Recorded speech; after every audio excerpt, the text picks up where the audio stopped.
Disciplina esotérica de los gnósticos, por el venerable maestro Samael Aún Weor.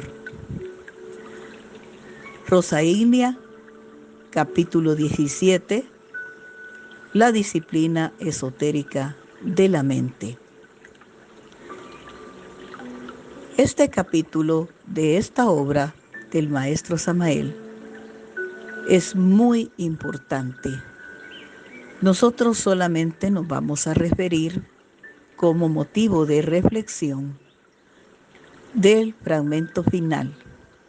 Sin embargo, con mucho respeto y mucha responsabilidad, estamos recomendando la lectura completa de dicho capítulo. La disciplina esotérica de los gnósticos es la meditación, el dominio de la mente, el estudio concienzudo y detallado de cada uno de los defectos psicológicos que tenemos dentro de nuestro interior. Obras como estas nos demuestran que el maestro estaba decidido a despertar las inquietudes espirituales más sinceras y de los más altos valores humanos, ya que vincula sabiamente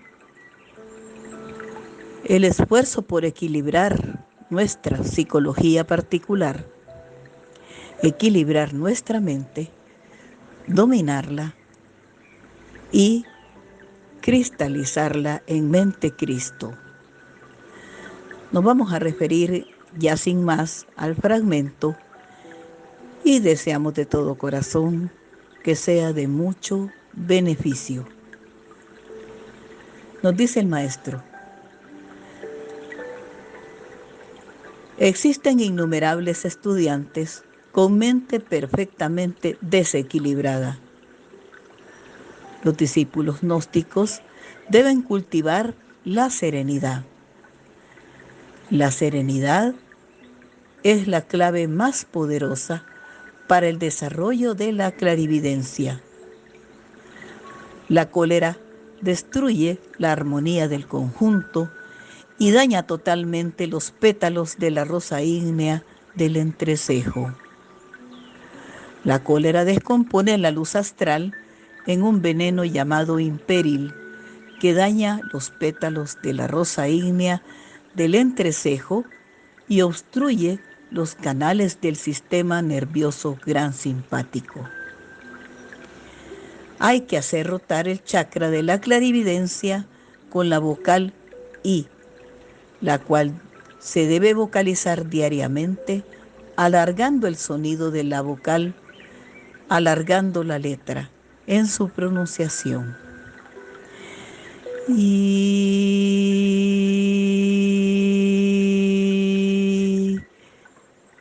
la vocal I se pronuncia concentrados en nuestro chakra frontal. Entre la augusta serenidad del pensamiento que flamea abrasadoramente, debemos contemplar las imágenes internas sin el proceso deprimente de la razón. En presencia de una imagen interna, nuestra mente debe fluir íntegramente con el dulce fluir del pensamiento. Entre los cuadros imaginativos, nuestra mente vibrará con las ondas del discernimiento. El discernimiento es percepción directa de la verdad, sin el proceso de la elección conceptual. El proceso de la elección divide a la mente entre el batallar de las antítesis y entonces las imágenes internas se esconden como las estrellas tras los densos nubarrones de los razonamientos. Debemos aprender a pensar con el corazón y a sentir con la cabeza. Nuestra mente debe volverse exquisitamente sensible y delicada. La mente debe libertarse de toda clase de trabas para comprender la vida libre en su movimiento. Nosotros admiramos la intrepidez. Los deseos de toda especie son trabas para la mente. Los prejuicios y los preconceptos son trabas para el entendimiento. Las escuelas son jaulas donde la mente queda prisionera. Debemos aprender a vivir siempre en el presente, porque la vida es un instante siempre eterno. Nuestra mente debe convertirse en un instrumento flexible y delicado para el íntimo. Nuestra mente debe convertirse en un niño. Durante las prácticas de meditación interna, debemos estar en el más rotundo reposo interior, porque toda agitación de la mente, toda actitud de impaciencia, turba la mente e impide la percepción de las imágenes internas. En el mundo físico, toda actividad va acompañada del movimiento de nuestras manos, piernas, etc.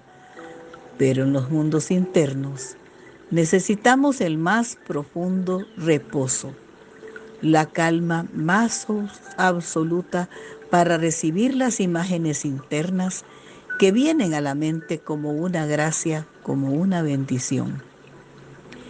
Es indispensable que nuestros discípulos cultiven la bella cualidad de la veneración.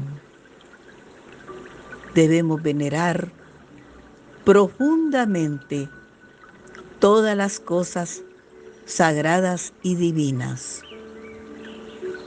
Debemos venerar profundamente todas las obras del Creador. Debemos venerar profundamente a los venerables maestros de la fraternidad universal blanca.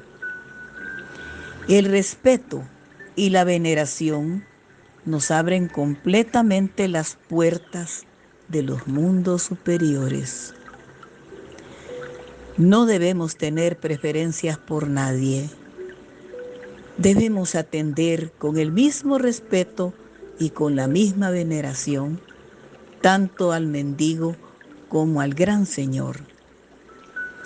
Debemos cultivar la misma cortesía para atender igualmente al rico y al pobre, al aristócrata y al labriego, sin preferencias para ninguno. Debemos cultivar la paciencia y la previsión. Las hormigas y las abejas son pacientes y previsivas. Debemos acabar con las ansias de acumulación y la codicia. Debemos aprender a ser indiferentes ante el oro y las riquezas.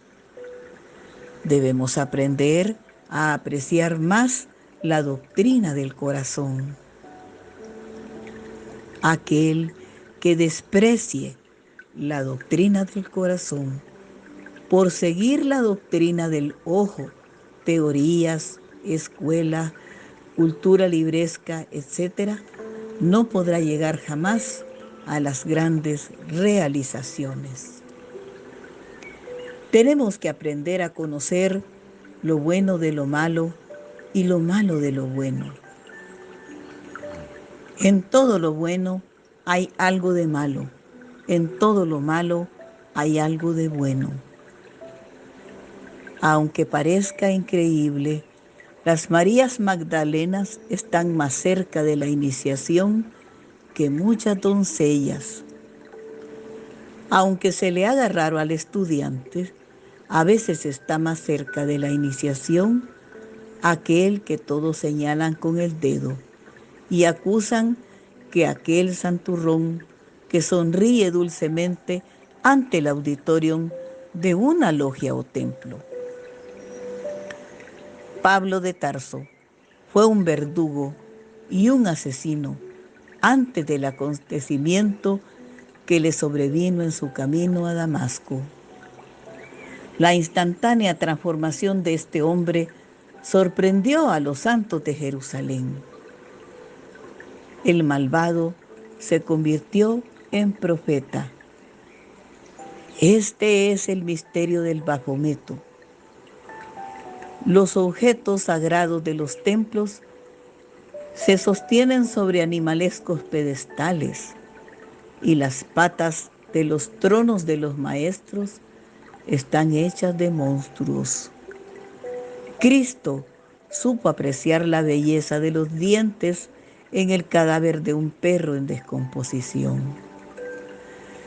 En el demonio Belcebú flameaban llamas azules que sirvieron para transformarlo en discípulo de la jerarquía blanca. Entre el incienso de la oración muchas veces se esconde el delito. El discípulo no debe juzgar a nadie ni criticar a nadie para formar una rica vida interior. A veces hablar es un delito y otras callar también lo es. Es tan malo hablar cuando se debe callar como callar cuando se debe hablar. Hay que aprender a manejar el verbo y saber calcular con exactitud el resultado de nuestras palabras. Una misma palabra puede servir de bendición para una persona y de insulto para otra. Por ello es que antes de hablar una palabra, debemos calcular muy bien su resultado. Los señores del karma juzgan las cosas por sus hechos sin tener en cuenta las buenas intenciones. Nuestra mente debe ser sencilla, humilde, llena del más profundo respeto. Nuestros discípulos deben evitar cuidadosamente toda disputa para no derrochar sus energías inútilmente. Quien quiera aceptar la doctrina de los gnósticos, que la acepte, pero quien no quiera aceptarla es porque no está maduro todavía y es inútil entonces entablar disputa con él para convencerlo. Que las disputas sean prohibidas, que la discordia en palabras sea derrumbada, que todas las malezas dejen claro camino. Debemos cultivar la gratitud, porque la ingratitud y la traición se hermanan.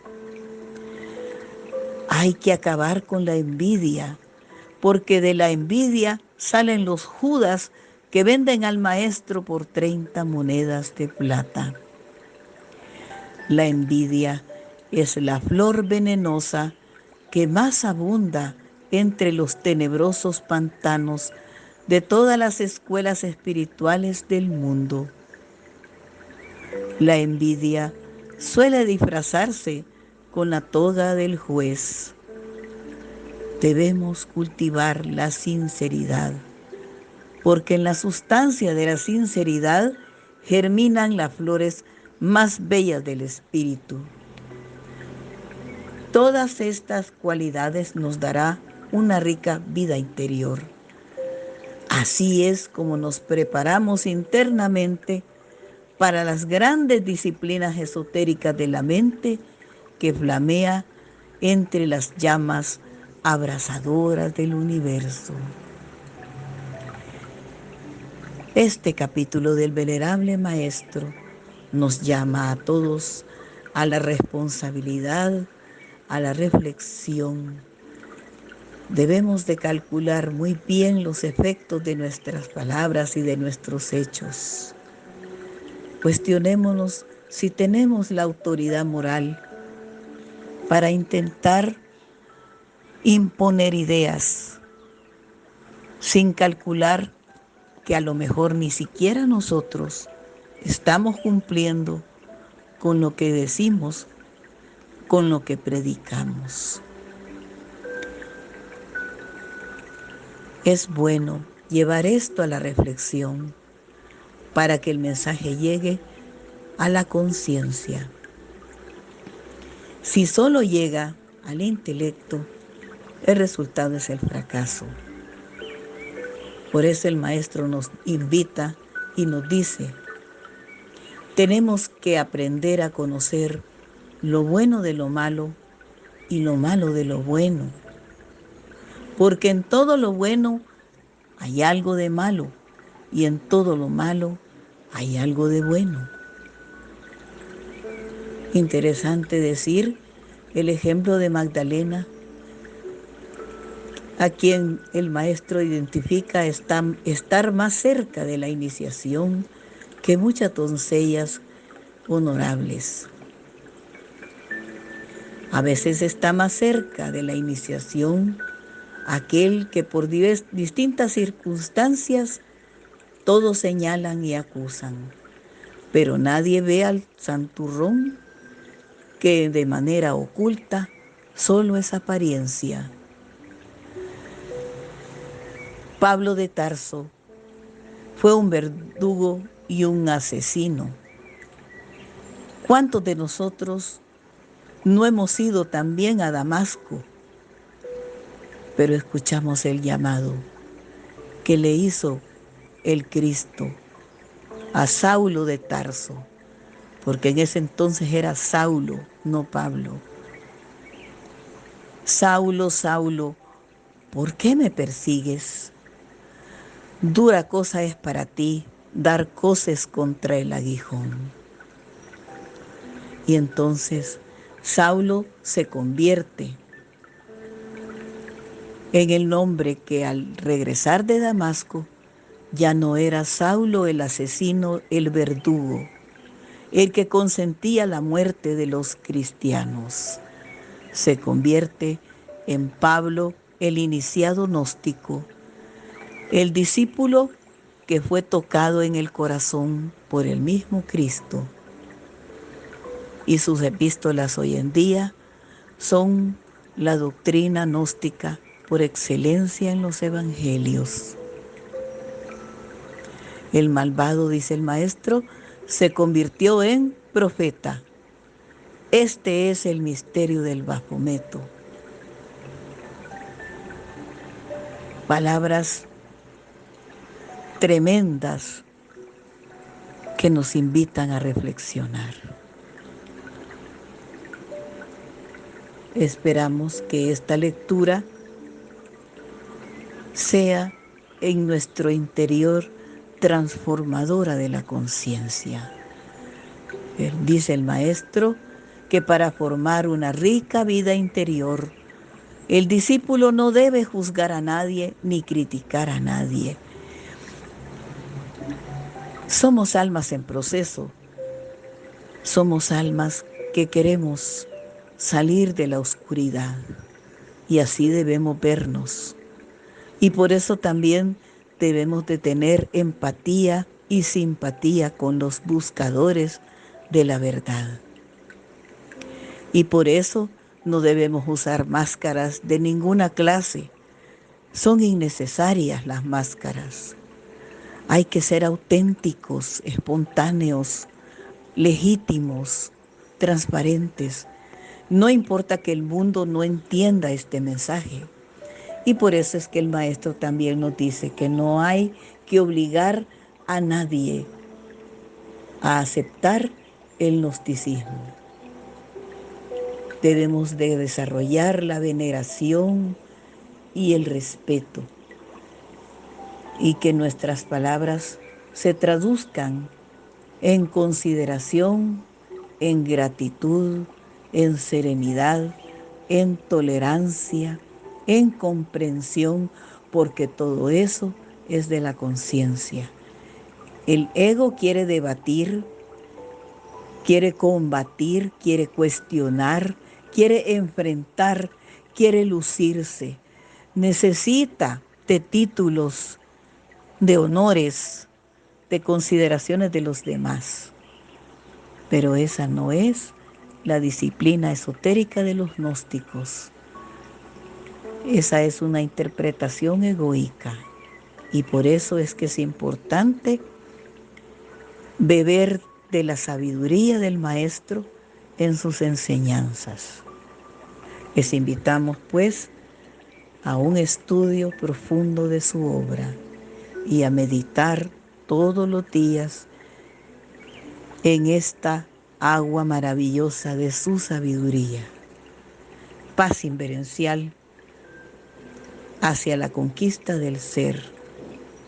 Un saludo muy fraternal, con todo respeto a todos.